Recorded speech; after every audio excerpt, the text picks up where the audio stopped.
तो पुनः मैं बहुत बहुत धन्यवाद देते हुए आप सबों को जय धर्मेश जोहार। हम लोग लगभग 1 घंटा से बैठे हैं।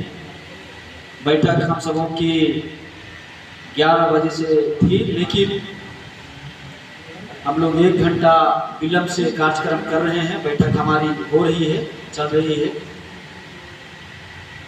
और जैसा कि हम सभी लोग किसान घर से आते हैं और इसलिए अपना काम धाम निपटा के हम लोग अपने जो भी समय बचता है समय को निकाल के यहाँ पर उपस्थित हुए हैं, तो पुनः उसके लिए भी बहुत बहुत धन्यवाद। बाकी बहुत सारी बातें हैं मुड़मा जत्रा को लेके, और इसमें एक एक लोगों का जो योगदान है इस जत्रा को बढ़ाने में, सींचने में। हम सबों को अपने अतीत और अपने जो धरोहर है उसके बारे में, उसके इतिहास के बारे में थोड़ी बहुत सभी लोगों को जानकारी होनी चाहिए। जब से मैं मुड़मा जत्रा को देख रहा हूँ, लगभग 8-9 साल की उम्र से, और मेरा ये सौभाग्य है आज इसकी जो महत्ता है, और जब इसको मैं जान सका, समझ सका, और इसको आज जब मैं जी रहा हूँ तो मुझे गर्व होता है कि मैं ऐसी संस्कृति में मैं पल बढ़ रहा हूँ। और हमारी संस्कृति पूरे दुनिया के सबसे उच्चतम कोटि का जो संस्कृति है, उस संस्कृति का वाहक बनने का जो सुअवसर मिला, और इन सारी चीज़ों को देख के मेरा मन गदगद होता है। मैं 10 साल का करीब था, कभी कभी भीड़ में मैं आने से संकोच करता था। मुड़मा जत्रा सभी लोग आते थे, लेकिन मैं गाय चराने के लिए जाया करता था। मुझे भीड़ भाड़ पसंद नहीं लगता था, मैं गाय चराने के लिए जाता था।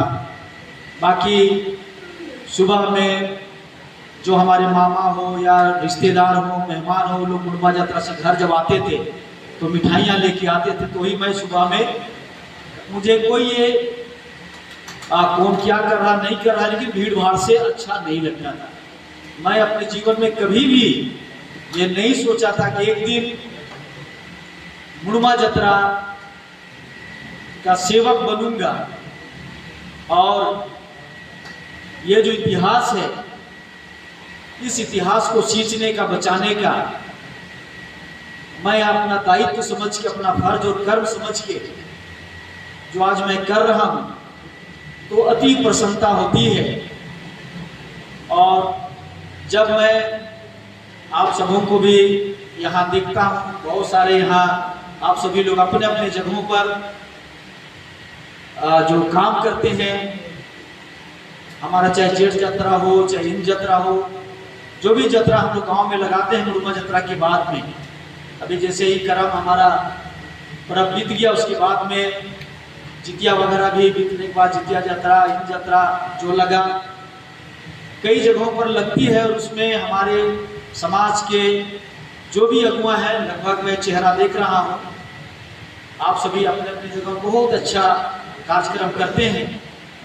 बाकी मुड़मा जत्रा का जो अपना इतिहास है, और ये इतिहास, ये ऐतिहासिक धरोहर हम सबों को समेट के रखता है।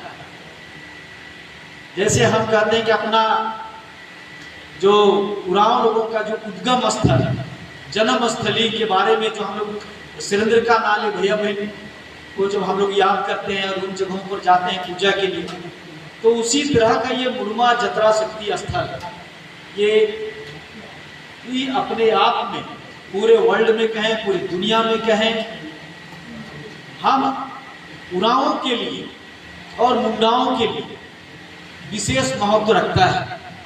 और उरांव और मुंडाओं के बीच में बहुत सारी जनजातियां हैं, जो हम झारखंड में लगभग 32 जनजातियां, 1-2 जनजातियों को अगर मिला दिया गया तो और भी जनजाति है, लेकिन खासकर उरांव और मुंडा जनजातियों का जो ये मिलन स्थल के रूप में पूरे विश्व में इसको लोग जाना जाता है।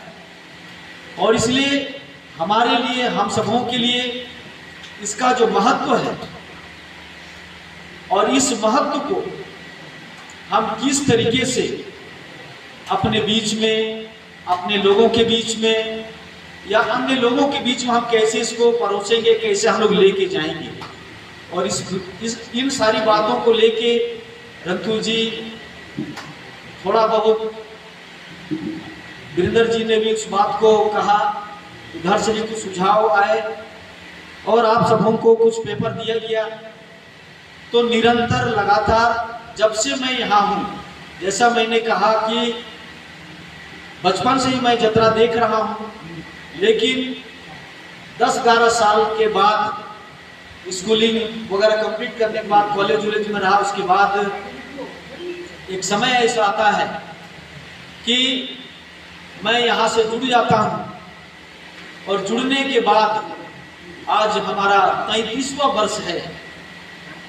33वां वर्ष मेरा चल रहा है। मैं उन दिनों की याद करता हूँ, मैंने धीमी धीमी वो याद आता है कि 93 से जब यहाँ रंतु जी लोग यहाँ पर हैं, रंतु बाबू अपने गांव से, जब इनके पास साइकिल भी नहीं था, पैदल यहाँ आते थे। यहाँ इसी भवन में स्कूल ही लोग चलाते थे, पढ़ाते थे। और यहाँ हमारा बिहारी जी नहीं है और जगराम जी यहाँ पर हैं, मनोज जी हैं, और यहाँ अजय दर्शक कुजूर जी थे, डॉक्टर कर्मा सर थे, बहुत सारे लोग थे, डॉक्टर बहुरेखा जी थे। उनसे मैं सुनता था कि हम लोग आते थे यहाँ और इस तरह से जतरा को हम लोग चलाने का प्रयास करते थे। एक आध वो चुंगा रहता था और छोटा मोटा टेंट या पंडाल यहाँ पर आज भी अगर हम लोग खोदेंगे तो जगराम जी लोग यहाँ छोटा मोटा ईटा का स्टेज बनाए थे, जिसमें फुटबॉल मैच वगैरह भी होता था, तो उसी को मंच बनाया जाता था। तो छोटा पंडाल लग के लोग जतरा वगैरह लगाते थे। मैं थोड़ा जूनियर था, जगराम जी लोग से थोड़ा छोटा था मैं। तो इन सारी चीज़ों को देखा, सुना, मेरे मन में आया। जब मैं अपने इतिहास को समझा तो मुझे लगा कि नहीं, इसके लिए कुछ करना चाहिए। और मैं आज स्वर्गीय अजय दर्शक कुजूर जी आज हमारे बीच में नहीं है। मैं असम डिब्रूगढ़ के लिए, ऑल इंडिया यूनिवर्सिटी के लिए फुटबॉल के लिए मेरा सिलेक्शन हुआ था, और उसमें प्रोफेसर तेजुवेका, डॉक्टर बहुरेखा के छोटे भाई, वो उस समय रांची यूनिवर्सिटी के स्पोर्ट्स अफसर के रूप में उनको नियुक्त किया गया था। और मेरा भी चयनित हुआ और मैं डिब्रूगढ़ जा रहा था। उसी समय प्रस्ताव आया था कि बंधन दिग्गा जी, काफ़ी नाम है उनका, यदि अगर उनका सहयोग रहेगा मुरुमा जतरा में, और क्योंकि यहाँ मैं स्पोर्ट्स में था तो यहाँ के पब्लिक को, जात प्रजात सभी लोग, सब लोग पसंद करते थे। तो उस समय मैं एकदम एक जाति एक समुदाय, आज कैसे हम लोग जयराम महतो कुर्मी के लिए बात कर रहा है, सुदेश महतो कुर्मी के लिए बात कर रहा है, तो अपने जाति अपने समुदाय का हीरो हो गया। तो उस समय मैं जब फुटबॉलर था तो जिस तरह से धोनी क्रिकेट खेल रहा था, पूरा वर्ल्ड में सबका हीरो है, उसी तरह मैं फुटबॉलर था तो सभी समुदाय के लिए हीरो था। जिस मैदान में भी जाता था लोग मुझे देखने के लिए उमड़ पड़ते थे।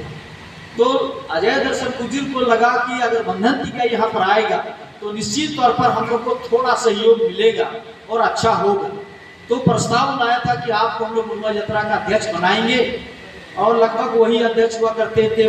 बहुत लंबे समय से जगराम जी अध्यक्षता इसका कर रहे हैं, चला रहे हैं, हम लोग सभी लोग सहयोग कर रहे हैं। तो इस तरह से जतरा लगते लगते आया। और उसके पहले यदि हम लोग जाएंगे तो आप सभी लोगों को जानना होगा कि पाढ़ा का जो इस व्यवस्था, जो हम उरांव जनजाति से आते हैं, तो पाढ़ा को क्या कहा जाता है? पाढ़ा एक सामाजिक व्यवस्था है। पाढ़ा एक, हम उरांव जनजातियों का, मुंडा जनजातियों का पाढ़ा एक सामाजिक व्यवस्था है। सामाजिक व्यवस्था में हम किस तरह से अपने हर एक चीजों को, उसमें जो समाहित है उसको हम कैसे संचालन करते हैं। पाढ़ा एक सामाजिक व्यवस्था है। बहुत सारे एग्जाम्स में, ये चाहे यूपीएससी हो, जीपीएससी हो, या दुनिया का कोई भी एग्जाम हो, उसमें ये सवाल आता है कि पाढ़ा क्या है। तो पाढ़ा हम सबों का सामाजिक व्यवस्था का नाम पाढ़ा है, और इस पाढ़ा सामाजिक व्यवस्था में हमारा 4 स्तंभ है, और इस 4 स्तंभ में न्यायपालिका, कार्यपालिका, विधायिका और पत्रकारिता, ये चारों चीज निहित है इसमें। और ये 4 चीज आज समझ सकते हैं कि हमारे पूर्वज किताब कॉपी कलम से, वो जो बोला जाता है ना, साक्षर नहीं थे, वो लिखना नहीं जानते थे, पढ़ना नहीं जानते थे, लेकिन उनको ये पता था कि हमारा सामाजिक व्यवस्था जो पाढ़ा है, और उसके अंदर में मैंने कहा न्यायपालिका, विधायिका, कार्यपालिका और पत्रकारिता, किसी भी देश, किसी भी दुनिया, किसी भी समाज को चलाने के लिए ये 4 व्यवस्था होता है। और आपको जान के ये बड़ी गर्व होगा, खुशी होगा कि अनादि काल से जब सभ्यता का विकास हुआ, मानव समाज का जब विकास हुआ और दिनों दिन समाज विकास कर रहा है, तब आज से बहुत सारे लोग अपने इतिहास को जोड़ते हैं। जैसे आज कुर्मी समाज के लोग कह रहे हैं कि हमारा इतिहास 65,000 साल पुराना है। कुर्मी लोग कह रहे हैं कि उनका इतिहास कब का है, 65,000 साल पुराना। हम लोग भी कहते हैं कि आदिवासियों का भी 65,000 साल पुराना इतिहास था। तो हम